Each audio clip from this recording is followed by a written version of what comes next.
کہ ہم بتایا جائے یہ ڈگری ہے، یہ ڈگری ہے، یہ ڈگری. ومعادن العلم، آپ معدن نہیں معادن ہیں علم کے. آپ جو ہیں وہ کان ہیں علم کی، جیسے کان نہیں وہاں سے چیزیں نکلتی ہیں. تو علامہ یوسف نبہانی رحمۃ اللہ علیہ نے فرمایا کہ امام علی بن موسیٰ الرضا یہ علم کی کان ہے. اللہ اکبر جل شان. محمد بن عمر واقدی کہتے ہیں علی بن موسیٰ الرضا ایک عظیم محدث تھے، فقیہ تھے. آپ کی عمر 24 سال تھی جب آپ مسجد نبوی میں بیٹھ کر فتویٰ دیا کرتے تھے. اب آپ بتا دیجئے اس دور میں علم کا مرکز جو تھا وہ مسجد نبوی. مسجد نبوی میں دور دراز سے آ کر لوگ علم سیکھا کرتے تھے. یہ جتنے بڑے بڑے امام ہیں، بڑے بڑے جتنے بھی محدث آپ کو نظر آئیں گے، ان کا چکر سال میں ضرور لگتا تھا مکہ میں اور مدینہ میں. اور مکہ اور مدینہ میں بیٹھ کر جو لیکچر دیا کرتے تھے، وہاں لیکچر دینے والا بہت بڑا علامہ ہوتا تھا، کیونکہ پوری دنیا کے اسکالرز نے آ کر ان سے سننا ہوتا تھا. تو امام علی بن موسیٰ الرضا رضی اللہ تعالیٰ عنہ 24 سال کی عمر میں مسجد نبوی کے اندر بیٹھ کر موسم حج میں خطبہ اور فتویٰ دیا کرتے تھے. تو فتویٰ عام بندہ نہیں، ایسے مفتی بن گیا بندہ. فتویٰ دینے کے لیے بہت علم کی ضرورت ہوتی. آپ بیٹھ کر فتویٰ دیا کرتے اور آپ محدثین کی نظر میں سیکھا تھے. سب لوگوں نے آپ کی تعریفیں کی ہیں. لازم ہے، اس لیے میں کہتا ہوں خطباء پہ اور علماء پہ لازم ہے کہ زندگی میں ایک مرتبہ قل لا اسألکم علیہ اجرا الا المودۃ فی القربى اس پر عمل کرتے ہوئے امام کی شان کو ضرور بیان کریں. ابو نواس بہت بڑا شاعر گزرا ہے تو بہودہ قسم کا شاعر تھا. الف لیلا جو ہے اس میں بھی اس کا ذکر آتا ہے. ویسے بھی ابو نواس کی ٹیلز جو ہیں وہ بڑی مشہور ہیں. اس نے ہر قسم کی شاعری کو چھیڑا. اس کی وجہ کیا تھی؟ وجہ یہ تھی کہ جب آدمی بہت غریب ہوتا ہے نا تو وہ شہرت کے لیے جو چیز ملتی جاتی ہے کرتا جاتا ہے، ٹکا ٹکا ٹکا کرتا جائے تاکہ وہ بلندی کے اوپر چڑھے. وہ ایسے سہاروں کو ڈھونڈتا ہے کہ جن سہاروں سے وہ شہرت کی بلندی پہ پہنچ جائے. اس کے لیے اس کو اپنے گروپ کی مخالفت کرنی پڑے، اپنے لوگوں کی مخالفت کرنی پڑے، کرے گا لیکن دوسروں کی خوشنودی کے لیے وہ کام کرے گا، کسی کو پتہ نہیں چلنے دے گا اور وہ مشہور ہوتا جاتا. ابو نواس کا یہی طریقہ تھا. ابو نواس نے کیا کیا کہ شہرت کے لیے اس نے ہر ٹاپک کو چھیڑا. شراب کے بارے میں لکھا، شباب کے بارے میں لکھا، جو تھا گند لکھتا جاتا تھا، لطیفے جو کچھ تھا یہ لکھتا جاتا. کسی نے ایک دن ایسے ہی بات چھیڑ دی. ابو نواس سے یہ کہا یار تو ہر چیز کہتا جاتا ہے، ہر چیز جس پہ تجھے کہتے ہیں اچھا ہو برا ہو ہر شعر لکھ دیتا. بعد میں اس نے آخر میں توبہ کر لی تھی. تو ہر چیز لکھ دیتا ہے. کیا تو نے امام علی بن موسیٰ الرضا کے بارے میں کچھ لکھا ہے؟ ہائے ہائے ہائے. بس اللہ تعالیٰ نے کسی کو توفیق دینا ہوتی ہے نا تو اس سے کوئی کام کروا لیتا. پتہ نہیں اس بیچارے پہ رب کو کیا رحم آیا، نظر کرم فرمائی. تو آپ سوچے بیٹھنے گا کہ میں علی بن موسیٰ الرضا کے بارے میں کیا لکھوں. تو اس کا آخری جملہ مجھے بڑا ٹاپ کا لگا ہے. تو لکھتا ہوا کہتا ہے، میں ترجمہ آپ کی نظر کر دوں. کہتا ہے کہ مجھے لوگوں نے بتایا ان کے بارے میں نسب ان کا بڑا بلند ہے. مجھے لوگوں نے بتایا ان کے پاس ہر علم ہے، وہ علم کہ جو نبی کی باتوں سے نکلتا ہے. نبی سے جو علم چلا تھا، نبی کی بیٹی تک، نبی کے داماد تک، وہ سارا علم ان کے پاس ہے. ان کی مدح اللہ اکبر جل شانہ. مجھے لوگوں نے آ کے یہ کہا کہ تم مدح کرو ان کی، اس شخص کی کہ جس کے اندر اللہ تعالیٰ نے ساری خصلتوں کو جمع کر دیا ہے. تو بیان کرتے ہوئے آخر میں جو کہہ گیا نا، غضب کر گیا خدا قسم. اور میں یہ سمجھتا ہوں کہ اس لائن کے صدقے اللہ نے اس کو آخرت میں توبہ کی توفیق دے دی. اور اس نے توبہ بھی کمال کی کری ہے. میں آپ کو بھی بتاتا ہوں آخر میں امام علی بن موسیٰ الرضا رضی اللہ تعالیٰ عنہ کے بارے میں کیا کہتا ہے قلت لا استطیع مدح امام. میں تو یہ اقرار کرتا ہوں کہ میرے میں طاقت ہی نہیں ہے کہ میں امام علی بن موسیٰ الرضا کی مدح کر لوں. کان جبریل خادما لابیہ، اس شخص کی مدح میں کس طرح کروں کہ جبریل علیہ السلام جس کے باپ کے خادم ہے. اللہ اکبر جل شانہ. اور مجھے خدا کی قسم پکا یقین ہے کہ اس لائن کے صدقے سے اللہ تعالیٰ نے اس کو توبہ کی توفیق، ورنہ جو کچھ نے بیان کیا یہ ایک علیحدہ ٹاپک ہے کہ ابو نواس نے کیا کیا ہے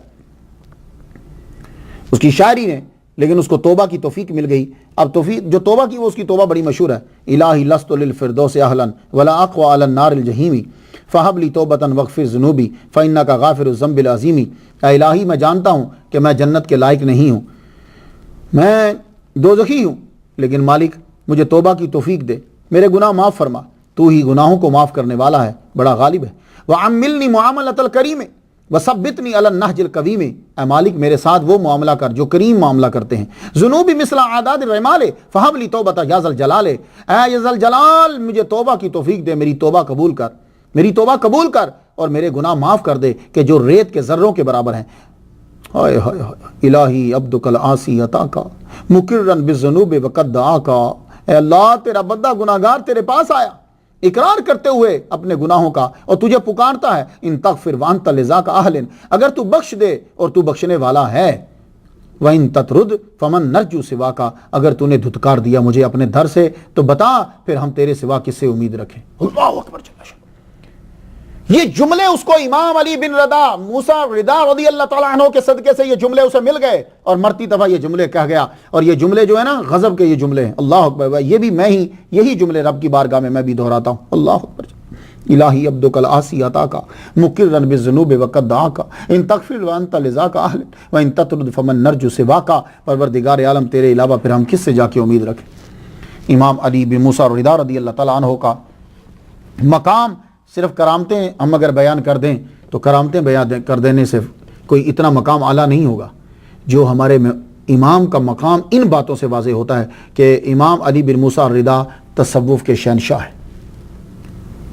اب آپ کہیں گے مختار شاہ یہ تصوف کے شہنشاہ، یہ تصوف بیچ میں کہاں سے آ گیا؟ بھائی اس لیے تو ائمہ کا ذکر کر رہا ہوں، تصوف انہی سے چلا ہے، تصوف کی جو جو چیز تمہیں چاہیے وہ ان کے پاس موجود ہے، اس لیے تو ان کا ذکر کیا ہے، انہی سے تو آگے یہ اولیاء کرام چلے ہیں، ان کے سارے سلاسل انہی سے تو چلے ہیں۔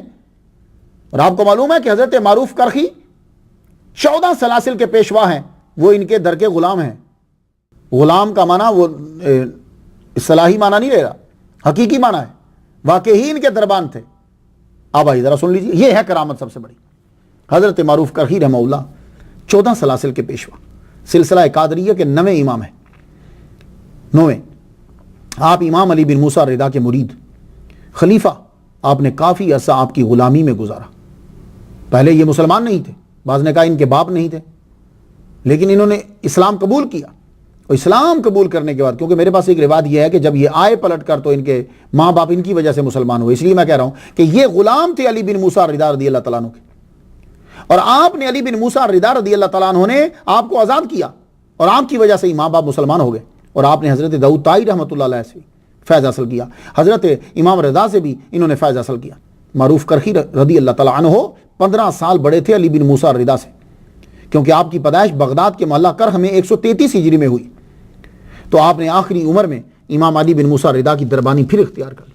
پہلے بھی آپ ان کے غلام تھے، پھر آپ نے امام کو دیکھا، اسلام قبول کر لیا، اسلام قبول کرنے کے بعد آپ کو جب آزاد کر دیا تو آپ نے امام سے فیض لیا، حضرت داؤد طائی سے فیض لیا۔ اب جب آپ کی عمر آخری ہو گئی، یعنی 60 سے بھی اوپر چلے گئے، آپ کی عمر 66 65 66 67 کے قریب، اب دوبارہ پھر پلٹ آئے واپس، اور آپ نے امام کے دربار پہ حضرت معروف کرخی رضی اللہ رحمۃ اللہ علیہ کھڑے رہتے، جو آتا اندر امام کو کہتے امام فلاں ملنے آئے ہیں، تو اجازت ہوتی تو پھر اندر جاتے، لیکن ہوا کیا، چوکیداری کر رہے تھے، محرم الحرام کا مہینہ تھا، خراساں سے لوگ آئے آپ کی زیارت کرنے کے لیے، مجمع بہت زیادہ ہو گیا، تو کہا ذرا رک جاؤ تم، امام ابھی باہر تشریف لاتے ہیں پھر تم زیارت کرنا۔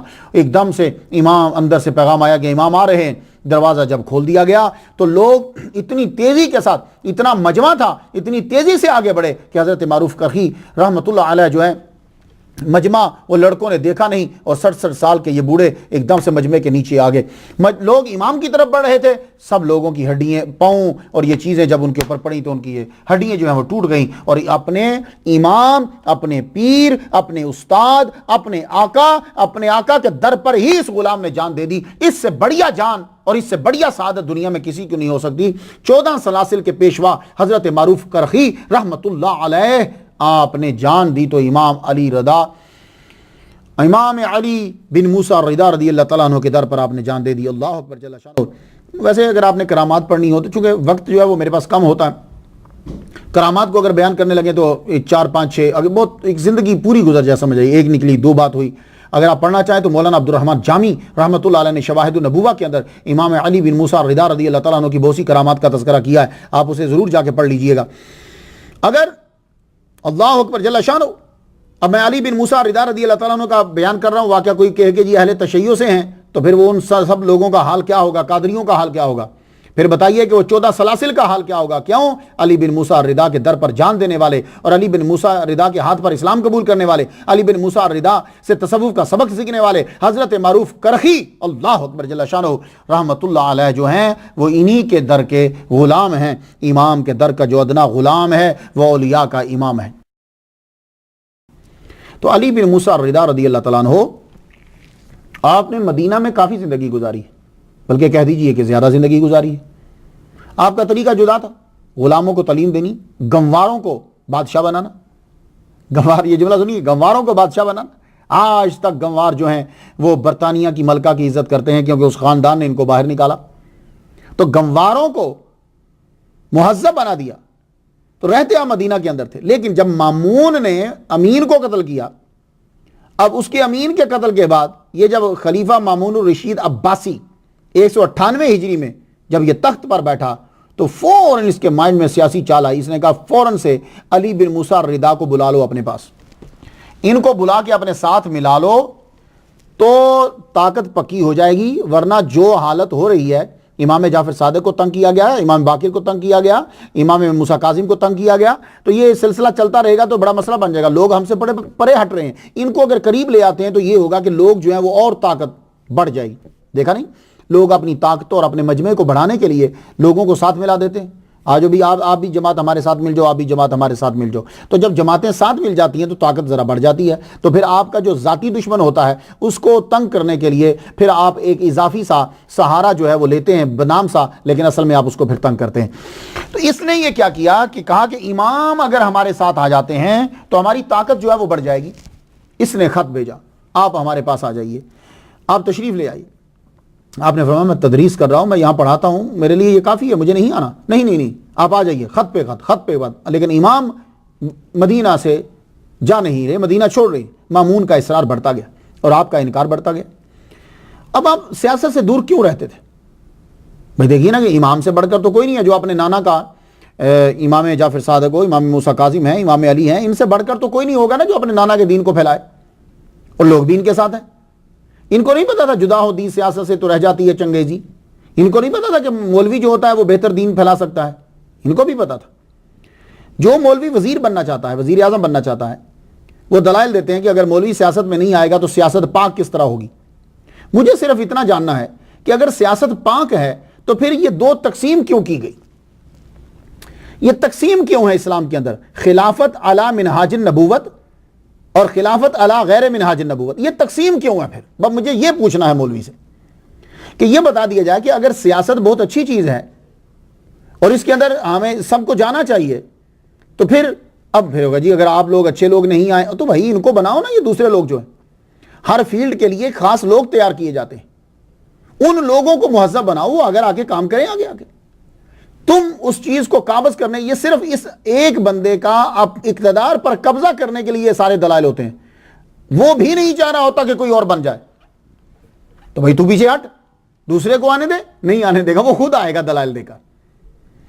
تو یہ جو تقسیم جو کی گئی ہے کہ جی یہ خلافت علی منہاج النبوت تھی اور یہ خلافت علی غیر منہاج النبوت تھی, یہ دو تقسیم کرنے کا کیا مطلب ہے؟ تو پتہ یہ چلا کہ جو غیر منہاج النبوت تم جو تو کہہ رہے ہو ہے تو وہ مسلمان ہی حضور کے دور کے قریب ہیں, لیکن اس سیاست کے اندر بھی جھوٹ, فراڈ, دھوکہ, یہ چیزیں آئی ہیں, تبھی تو تم تقسیم کر رہے ہو. اگر تقسیم نہیں کر رہے تو میرا بس ایک ہی کوشچن ہے, علی منہاج النبوت علی غیر منہاج النبوت کی تقسیم کیوں کی گئی؟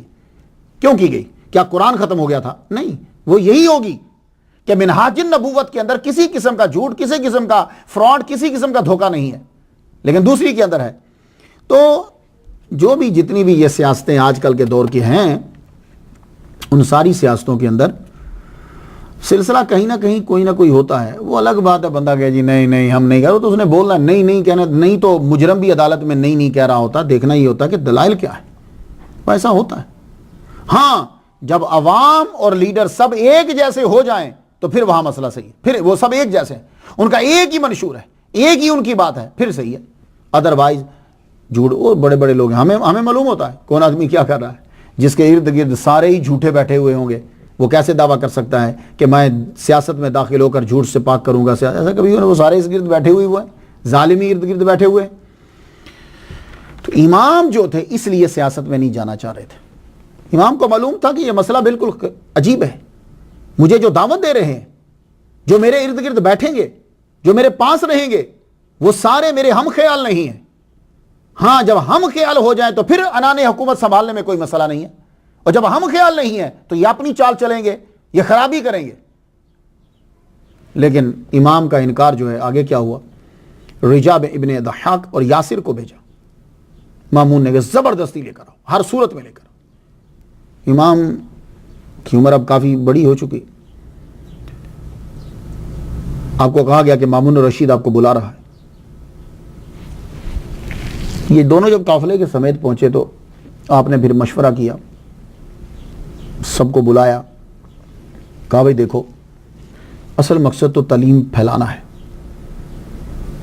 یہ بادشاہوں کی حالت کیا ہے کہ اگر اب اس کی بات نہیں مانی جاتی تو یہ جتنی تعلیم کا سسٹم ہے یہ اس کو بھی تباہ کر دے گا، اور اگر میں آگے بڑھ کے چلا جاتا ہوں تو میری زندگی کم ہے. یہ امام کو پہلے سے ہی پتا تھا.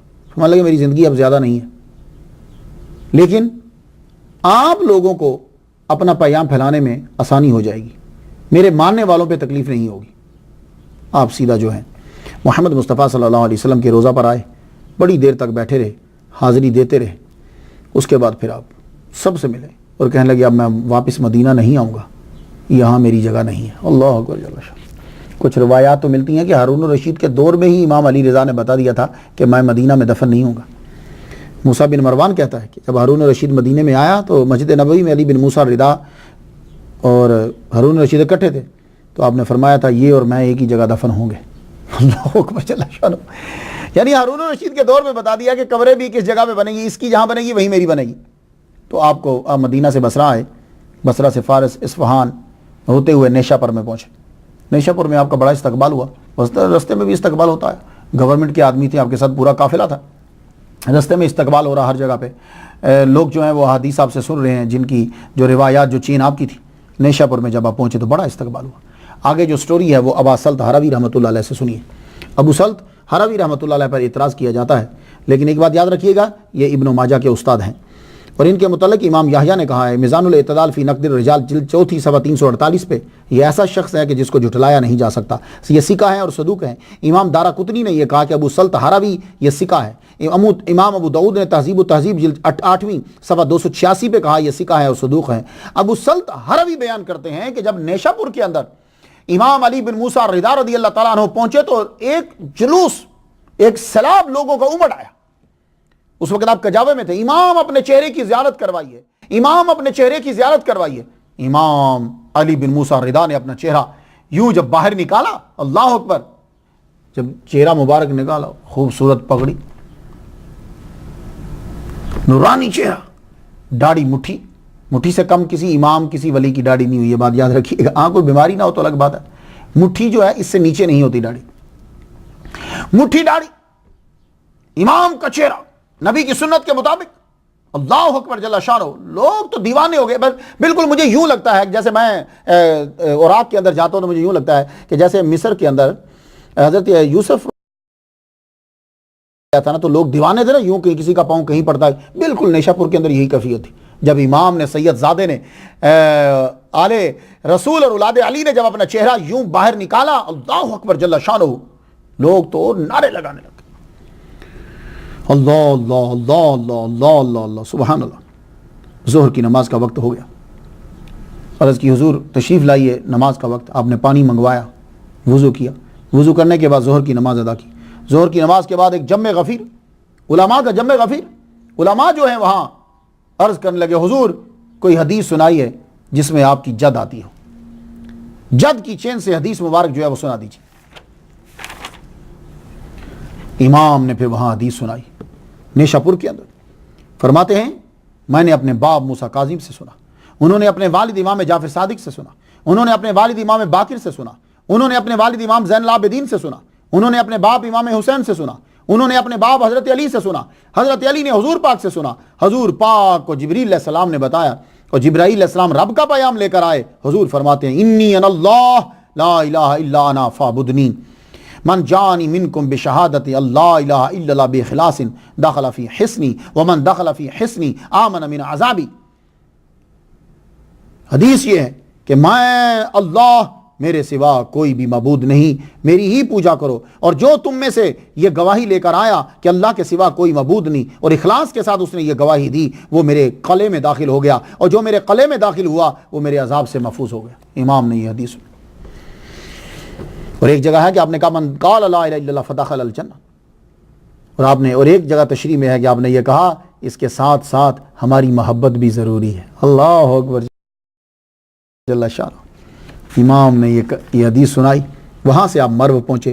مرو میں آپ کا شاندار استقبال کیا گیا. عمائدین سلطنت وہاں آئے، خلیفہ خود آگے باہر آیا، اور آپ کا استقبال جب کیا گیا، مامون عباسی آپ کو اپنے محل کے اندر لے گیا، آپ کو ایک خاص جگہ کے اوپر آپ کو ٹھہرایا گیا، اور جب ٹھہرایا گیا لوگوں کو کھلے اجازت دے دی گئی کہ تم جا کر امام کی زیارت کر سکتے ہو. یہ کس طرح برداشت کر لیا ایک بادشاہ نے کہ وہ امام کی اجازت کی، امام کی زیارت کی کھلی اجازت دے دے؟ وہ یہ دیکھنا چاہتا تھا کہ ان کے ماننے والے کتنے ہیں. یہ آدمی جانچتے ہیں کہ یہ ماننے والے کتنے ہیں، کتنا اثر و رسوخ ہے ان کا. لیکن مامون یہ دیکھ کر پریشان رہ گیا کہ جتنے دن وہ دیکھتا رہا، ہر روز امام کو ماننے والے اور زیارت کرنے والوں کی تعداد بڑھتی چلی جاتی. ایک دن پھر اس نے اپنے دربار کے اندر امام کو بلا لیا. جب بلایا تو اصلی مدعا کے اوپر آ گیا کہ امام کو لے کر وہ کیوں آیا تھا. اب وہ آ گیا اصلی بات کے اوپر کہ وہ امام سے کہنا کیا چاہتا ہے. وہ کہنا کیا چاہتا ہے؟ اب جملے سنیے گا. اے رسول خدا کے فرزند، مجھے اپنے آپ کے فضل و پرہیزگاری اور عبادت کا بخوبی علم ہے. آپ مجھ سے فضل میں زیادہ ہیں، زہد میں زیادہ ہیں، پرہیزگاری میں زیادہ ہیں. میں یہ چاہتا ہوں کہ آپ کو خلیفہ بنا دوں اور خود خلافت چھوڑ دوں. سیاست دیکھی آپ نے؟ خدا کی قسم بہت دور مشکل آ گیا یار. آج کل پتہ ہی نہیں چلتا یہ بندہ نیک ہے، یہ کیا نمازیں پڑھ رہے ہیں، عبادت کے لبادے اڑے ہوئے ہیں، اور کریکٹر کے اتنے گندے ہیں. اب یہ بظاہر یہ جملہ بڑا خوبصورت ہے، اس میں کوئی جھوٹ ہے کہ آپ افضل ہیں، آپ زہد میں زیادہ ہیں، پرہیزگاری میں زیادہ ہیں، آپ خلیفہ بن جائیں. لیکن بندہ جھوٹ بول رہا ہے. یہ اسی طرح ہی جیسے سورہ منافقون میں اللہ نے کہا کہ یہ منافق آ کے تجھے کہتے ہیں کہ تم اللہ کے رسول ہو، اللہ جانتا ہے کہ تم اللہ کے رسول ہو، پر یہ جھوٹ بول رہا ہے. بے نہیں، اسی طرح آج کل بھی اسی طرح ہی ہوتا ہے. بچ کے رہو. لوگوں کے جملے نہ دیکھا کرو کہ جملے کا جو ایکشن ہے نتیجے میں وہ اس میں پایا جاتا ہے کہ نہیں پایا جاتا. وہ نہ پایا جاتا تو کبھی کسی کے جملے پہ اعتبار مت کیا کرو. آپ نے تھوڑی دیر سر کو جھکایا تو سر اٹھا کر کہنے لگے مامون، اگر خلافت تیرا حق ہے اور خدا نے تمہیں عطا کی ہے تو دوسرے کو دینا تمہارے لیے جائز ہی نہیں. اور اگر تیرا حق نہیں ہے خلافت تو پھر وہ شے تو میرے سپرد کیسے کر سکتا ہے جو تمہاری ہے ہی نہیں. پھنس گیا. آپ نے فرمایا مامون، مجھے تواضع اور انکساری میں بڑا مزہ آتا ہے. میں بادشاہ خلیفہ میں نہیں بننا چاہتا، مجھے اس سیاست میں داخل نہیں ہونا. تو یہ بات یاد رکھ لیجیے. کچھ لوگ میری بات سے اختلاف کریں گے، جی نیک لوگ اگر خلافت سیاست میں نہیں آئیں گے تو پھر تو بڑے برے آ رہے ہیں. یہ جو تمہیں نیک نظر آ رہے ہیں نا جو سیاست میں جا رہے ہیں، ان کو جا لینے دو پھر دیکھنا. کیوں؟ اس لیے کہ تمہیں پورا سیٹ اپ صحیح کرنا ہے. میری بات آپ سمجھ رہے ہیں؟ اب سارا نیچے کیچڑ ہو، اس میں تم گلاب کا پھول رکھ دو. گلاب کے پھول کی خوشبو پر کسی کو اعتراض نہیں ہے، گلاب کے پھول کے نظام پر کسی کو اعتراض نہیں ہے، گلاب کے پھول کی خوبصورتی پر کسی کو اعتراض نہیں ہے. اعتراض یہ ہے کہ گلاب کا پھول بھی چند دن گلاب کا پھول نہیں رہے گا، کیونکہ جس پہ اوپر تم نے جا کے رکھ دیا ہے وہ سارا گند ہے. اس لیے میں اس نقطہ نظر سے کہہ رہا ہوں. یہ بات آپ سمجھ میں آئی؟ ہاں. تو باقی وہ بندہ جو ہے وہ طریقے، وہ ذرائع استعمال کر رہا ہے کہ وہ سیٹ پر پہنچنا چاہتا ہے، کسی نہ کسی طرح پہنچ جاؤں میں. وہ آگے دیکھی جائے گی، تاریخ میں ایک دفعہ نام تو لکھا جائے. یہ بات اس کے لیے وہ ہر چیز استعمال کرتا ہے، اور یہ اس کا ضمیر جان رہا ہوتا ہے کہ وہ اپنے دین کے ساتھ اور اپنی چیزوں کے ساتھ اور اپنی زندگی کے ساتھ کتنا بڑا دھوکہ کر رہا ہے. وہ یہ اس کا ضمیر جانتا ہے. تو جب مامون الرشید یہ جانتا تھا کہ وہ کیا جھوٹ بول رہا ہے، کیا کر رہا ہے، لیکن امام جو ہیں اسے سیاست میں نہیں آ رہے، اور امام کو بھی پتا ہے کہ یہ سارا عملہ کون سا ہے. پھر اب دوسرا پینترا چینج کیا. ٹھیک ہے، آپ اگر خلافت قبول نہیں کرتے، خلیفہ بادشاہ نہیں بنتے، تو آپ میرے ولی عہد بن جائیے. آپ نے تھوڑی دیر سوچا، آپ کو اللہ تعالیٰ کی طرف سے الہام ہوا.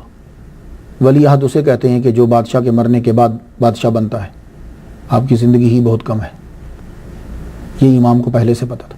آپ نے فرمایا ٹھیک ہے، ولی عہدی قبول ہے مجھے. کیوں؟ ولی عہد اسے کہتے ہیں کہ مرنے کے بعد جو بادشاہ بنے، تو آپ کو تو بادشاہ بننا ہی نہیں ہے. آپ نے فرمایا ٹھیک ہے ولی عہدی قبول، کیونکہ آپ کو زندہ ہی نہیں رہنا تھا. فوراً دربار سجا دیا گیا. آپ دربار جب سجا دیا گیا، جمعرات کا دن مقرر کیا گیا، تمام فوج اور عمائدین کو دعوت دی گئی. ایک ایک سال کی اضافی تنخواہ دے دی گئی.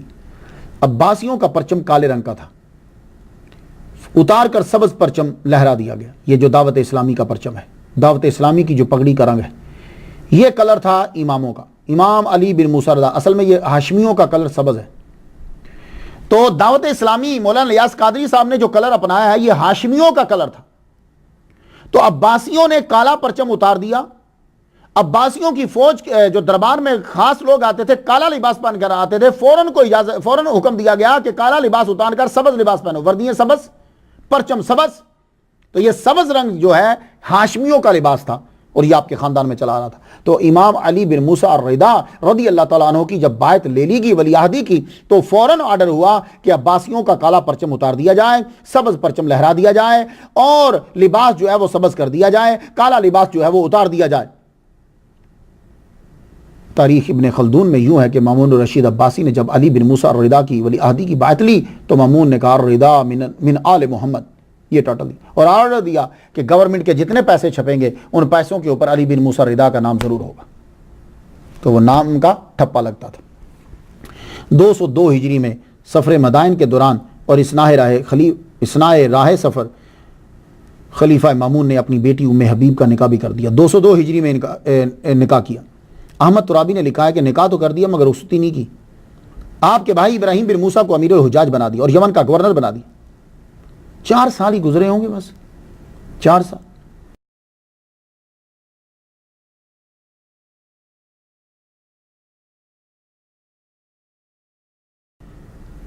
آپ نے مامون کے ساتھ 4 سال کا عرصہ گزارا ہوگا کہ 818 عیسوی آ گئی. بقول ابن جریر طبری، ابن اسیر اور شمس الدین ابن خلقان شافعی اور ابن جوزی حنبلی اور ابو الفدا شافعی ابن کثیر نے لکھا ہے کہ آپ نے زیادہ انگور کھا لیے اور زیادہ انگور کھانے کی وجہ سے آپ کی شہادت ہو گئی. ان سب لوگوں نے تقریباً وہی، لیکن مجھے ایک روایت ملی ہے کہ ان انگوروں کے اندر جو ہے وہ آپ کو زہر دے دیا گیا.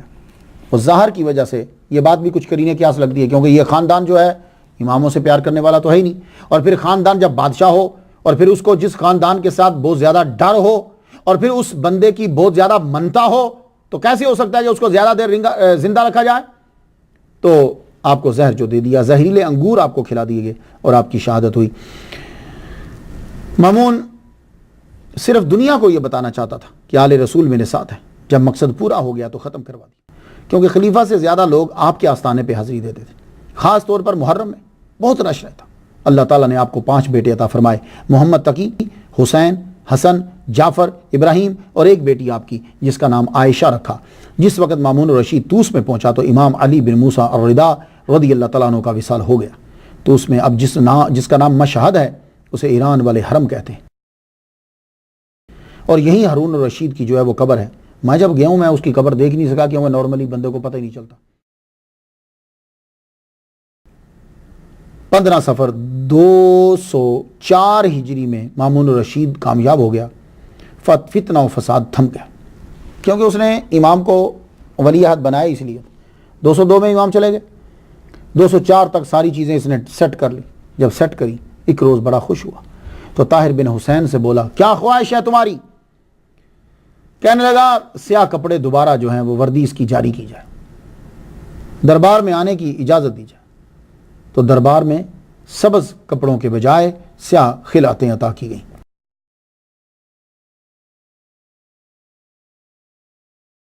یہ آل ہے اور آل پہ درود لازمی ہے، اور آل کا ذکر درود میں ہے اور درود نماز میں ہے.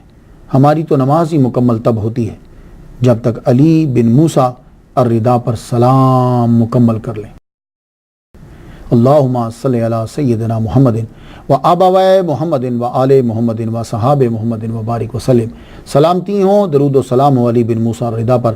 میں تو ان کے لیے فاتحہ پڑھ چکا، آپ بھی ان کے لیے فاتحہ پڑھ لیجئے. اللہ سے دعا ہے اللہ تعالیٰ ہمیں اعلیٰ حضرت عظیم البرکت شاہ رضا خان بریلوی انہی کے مسلک کے اوپر رکھے اور انہی کے مسلک پہ موت دے. اجازت دیجیے. وآخر دعوانا الحمدللہ رب العالمین.